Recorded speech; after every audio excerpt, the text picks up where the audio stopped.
Palestinians right now are scared, anxious, despondent, depressed. Pick your negative adjective. Israel unleashed deadly mode in Jabalia war zone. Israeli defense forces crushing Hamas in war-torn Gaza. Intense clashes rock Gaza's Jabalia. As IDF troops roll deep into Gaza, Israeli army goes on rampage. Hammers Hamas with intense gun battle, air bombardments, tanks, jets wiped out everything in Jabalia. Israeli forces have stepped up their attacks on northern Gaza in recent days, displacing more than 100,000 people.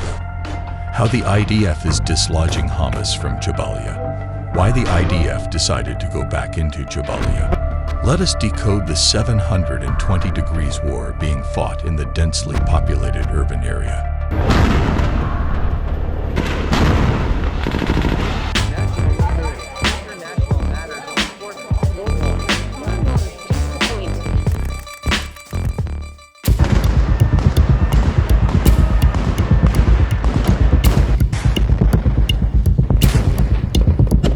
Fighting continues in the heart of Jabalia refugee camp between Hamas fighters and the Israeli military.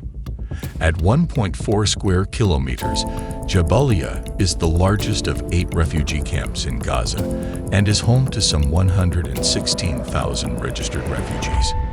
The 75-year-old refugee camp, and Gaza's largest such encampment, was bombed again and again. And many videos of rescuers coming with their hands through surface layers of a tangled mass of concrete and steel exposed the level of pulverizing attacks by Israeli forces. Israeli military sources confirmed that Hamas had re-established its control over Jabalia, prompting swift retaliation from the IDF.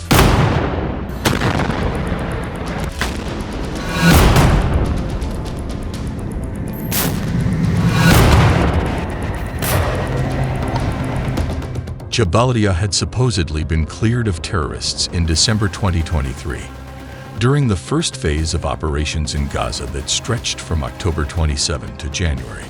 But it turned out that there were areas the IDF couldn't reach, and Hamas then returned to Jabalia and other places. This is symbolic of the IDF's tactic in Gaza, clearing areas but not remaining in them.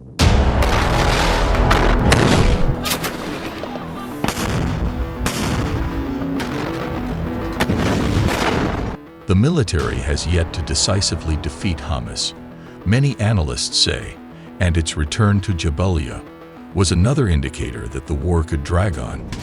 The Israeli military has said it successfully killed many of Hamas's key commanders in Jabalia, which it considers a Hamas stronghold and base for operations. And with 720 degrees war plan, IDF plans to fight above and below ground.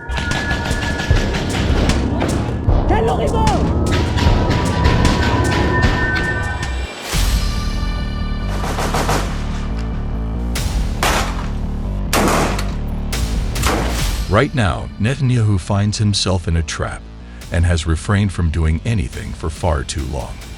With growing West's pressure on Netanyahu, Hamas feels Israel is weaker than ever, both domestically and internationally.